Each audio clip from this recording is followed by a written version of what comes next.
Bonjour à tous, bienvenue sur e-learning physique. Aujourd'hui, on va parler du bilan d'énergie électromagnétique.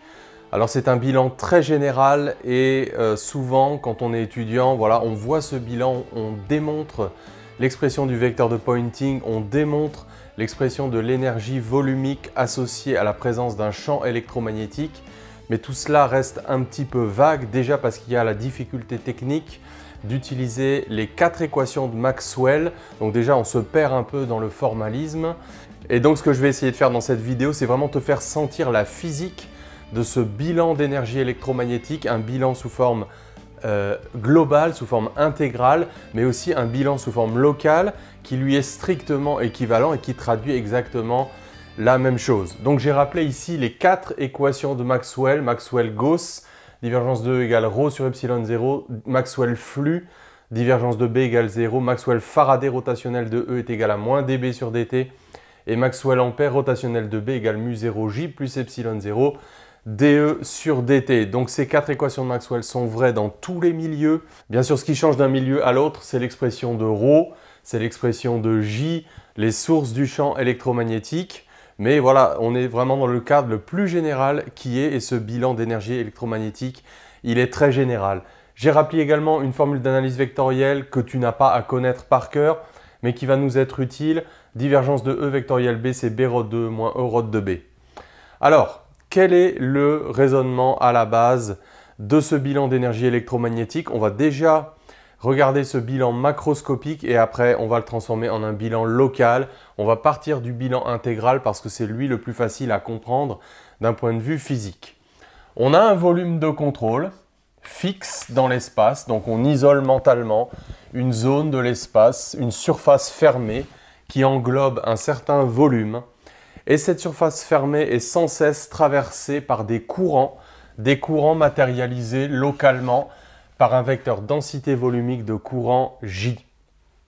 Et ce qu'on fait, la question qu'on se pose, c'est quelle est la variation d'énergie électromagnétique au cours du temps contenue dans ce volume. En fait, ce qu'on fait là, c'est qu'on applique le premier principe de la thermodynamique, sans le dire toujours. C'est exactement la même démonstration que l'équation de diffusion thermique en 3 dimensions. Alors, s'il y a une variation de l'énergie électromagnétique associée à la présence d'un champ électromagnétique dans ce volume, c'est a priori pour 2 raisons. Tout d'abord, sur sa surface, ce volume perd une certaine énergie sous forme de ce qu'on appelle donc le rayonnement électromagnétique. Si tu t'approches d'une plaque qui a été chauffée, par exemple au fond d'une cheminée, tu vas voir que cette plaque rayonne de la chaleur. Toi, tu ressens ça sous forme de chaleur.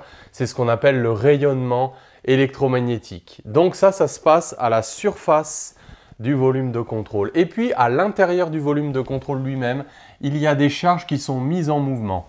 Et elles sont mises en mouvement parce qu'il existe, sous l'action évidemment de la force de Lorentz, donc c'est parce qu'il existe à l'intérieur un champ électromagnétique. Et ce champ électromagnétique, donc il échange de l'énergie avec la matière et il perd cette énergie qu'il communique aux charges pour qu'elles puissent avancer. Donc c'est un petit peu la convention du portefeuille, c'est la convention du premier principe. On va compter ces 2 puissances positivement, mais on va mettre des moins, parce que ces 2 puissances qui sont cédées, l'une qui est rayonnée vers l'extérieur, l'autre qui est cédée à la matière, eh bien ça contribue à une diminution de l'énergie électromagnétique contenue dans le volume de contrôle. Donc, c'est ce qui va nous permettre de définir un vecteur π, qu'on appelle aussi le vecteur de Poynting. Et ce vecteur π donc, va caractériser par unité de surface. Alors, on va faire comme si on ne connaissait pas encore son expression. On va la démontrer au travers du bilan, c'est le but. Mais on définit ce vecteur π comme étant en watts par mètre carré. Donc, la puissance rayonnée par unité de surface. Donc, la puissance rayonnée, c'est le flux de ce vecteur. Mais tu sais qu'il y a une convention obligatoire, c'est que comme la surface est fermée, ds est orienté vers l'extérieur. Donc en fait, sans le moins, ici, on a un flux sortant, un flux algébriquement sortant.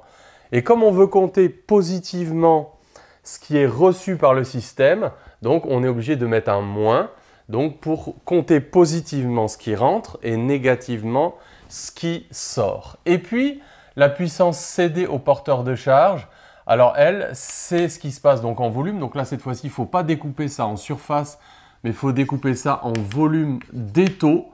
Donc ce gros volume V, on le découpe en volume mésoscopique, donc une échelle intermédiaire entre le microscopique et le macroscopique, à peu près 1 micromètre au cube. Et donc, alors, tu as dû voir dans ton cours la puissance volumique cédée au porteur de charge. Donc ça, ce n'est pas un truc que je vais redémontrer ici. Il faut travailler sur la force de Lorentz sur une charge, compter le nombre de porteurs par unité de volume. Donc dP sur dτ, l'énergie cédée par unité de volume à des porteurs de charge, c'est J scalaire E.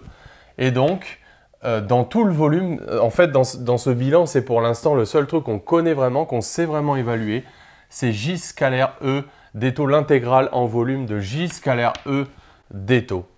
Et puis, on pourrait aussi définir une densité volumique d'énergie électromagnétique, on va noter en minuscule, qui serait donc l'énergie électromagnétique par unité de volume. Donc l'énergie électromagnétique, on la note avec une majuscule, mais par unité de volume, donc en joules par mètre cube.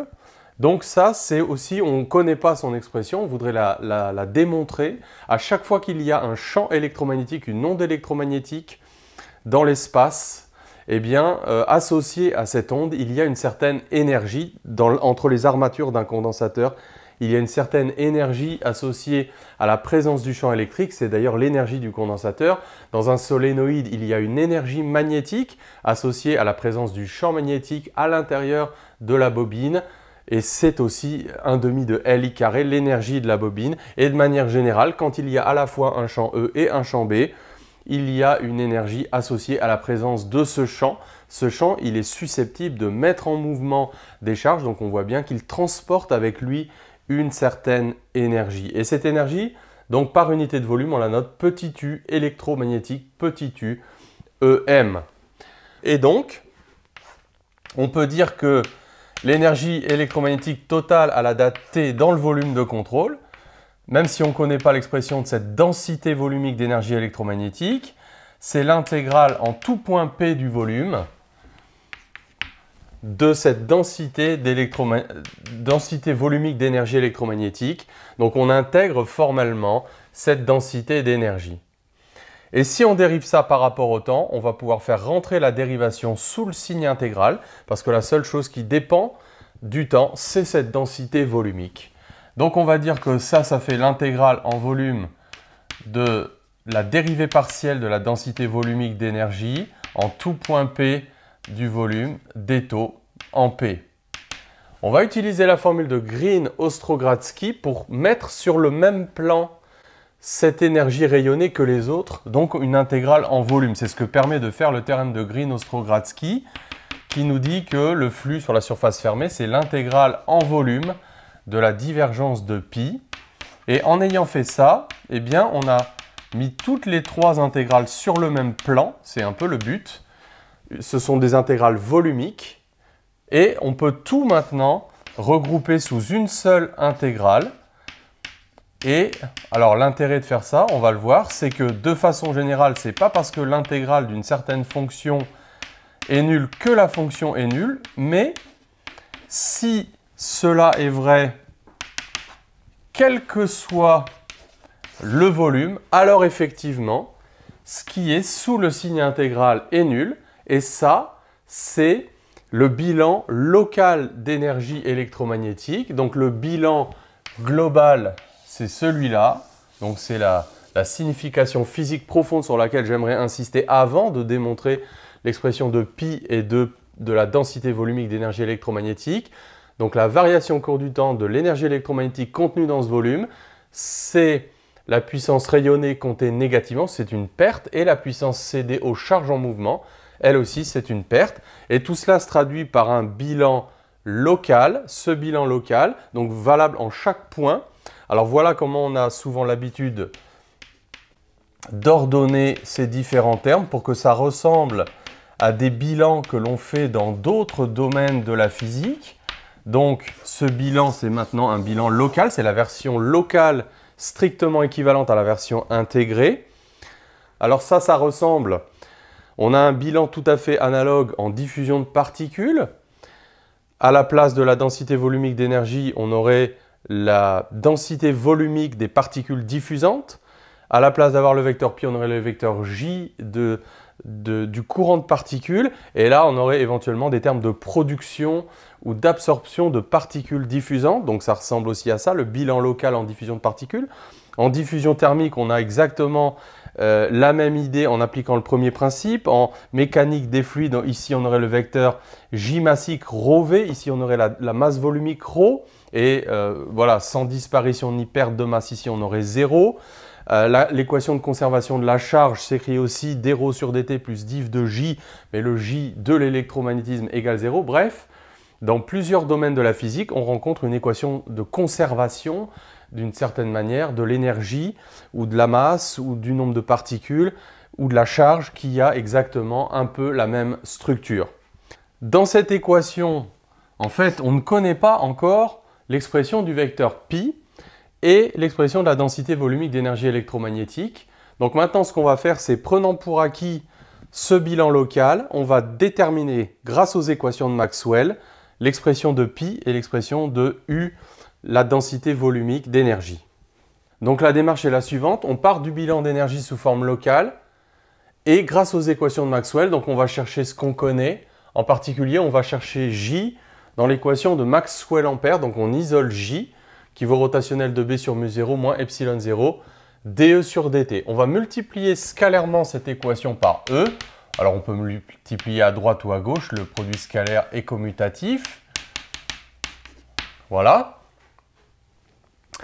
Et alors c'est là qu'on va chercher à identifier ces deux termes. Et pour ça, alors voilà, là c'est une étape pas très naturelle, c'est là qu'il faut se servir de la formule avec la divergence. On voit que E rot de B scalaire E rotationnel de B scalaire E, ça fait B rotationnel de E moins divergence de E vectoriel B, donc le tout sur mu0. Bon, sur le moment, on voit peut-être pas, on n'a pas l'impression forcément qu'on se rapproche de quelque chose de plus simple, mais l'intérêt de cette formule, c'est de faire apparaître une divergence et de faire apparaître la divergence de π. C'est pour ça qu'on fait ça. Et donc ici, tiens, on va tout de suite travailler sur ce terme également. On reconnaît dans la dérivée des fonctions composées la dérivée par rapport au temps de epsilon 0 e carré sur 2. Alors on peut dire que c'est un carré scalaire ou la norme au carré. On peut mettre la flèche ou ne pas la mettre sur le champ électrostatique. Donc là, on voit déjà qu'on va peut-être reconstituer un morceau aussi de ce terme-là. B scalaire rotationnel de E, on va aller chercher maintenant avec Maxwell Faraday, l'équation de Maxwell Faraday rotationnel de E. Et on va avoir une démarche qui ressemble. Donc 1 sur mu0 B dB sur dt. Allez, je vais tout de suite mettre ce terme-là à côté. Epsilon 0 E carré sur 2 moins divergence de E vectoriel B sur mu0. Et voilà, on est pratiquement au bout de nos peines. On va maintenant tout multiplier par moins 1 pour essayer de mettre ça sous cette forme-là. Donc là, on reconnaît aussi dérivée des fonctions composées. Donc on aura d sur dt de b carré sur 2 mu0 plus epsilon 0 e carré sur 2 plus divergence de E vectoriel B sur mu0 est égal à moins J scalaire E. Et on n'a plus qu'à identifier avec l'équation locale. Alors, ça n'est pas le seul choix possible, mais le choix le plus simple. Pi, le vecteur de Poynting, égale à E vectoriel B sur mu0. Donc surtout, on ne perd pas de vue la signification physique de pi que l'on voit mieux dans un bilan global que dans un bilan intégral. La puissance rayonnée à travers une surface qui peut être fermée ou pas. Donc c'est le flux du vecteur de Poynting, c'est le flux de ce vecteur E vectoriel B sur mu0. Et puis, donc la densité volumique d'énergie électromagnétique, on a maintenant son expression en joules par mètre cube. S'il y a un champ électrique dans l'espace, on lui associe une énergie volumique epsilon 0 e carré sur 2. S'il y a un champ magnétique dans l'espace, on lui associe une densité volumique d'énergie B carré sur 2 mu0. Et voilà, après, on peut appliquer toutes ces formules-là dans plein de situations différentes pour des conducteurs, pour ce qui se passe entre les armatures d'un condensateur, pour ce qui se passe à l'intérieur d'un solénoïde et pour ce qui se passe dans tout un tas de milieux qui sont régis par d'autres lois que les milieux que je viens de citer. Voilà, donc un bilan d'énergie très général qui aura beaucoup d'applications en électromagnétisme. Donc j'espère que tu ne vas pas te laisser noyer par le formalisme et peut-être la complexité d'utiliser déjà les opérateurs différentiels. J'ai fait beaucoup de vidéos sur les opérateurs différentiels pour t'aider à être à l'aise avec ces opérateurs-là en essayant de dégager leur signification physique. Et on se retrouve donc pour d'autres vidéos sur e-learning physique. À bientôt.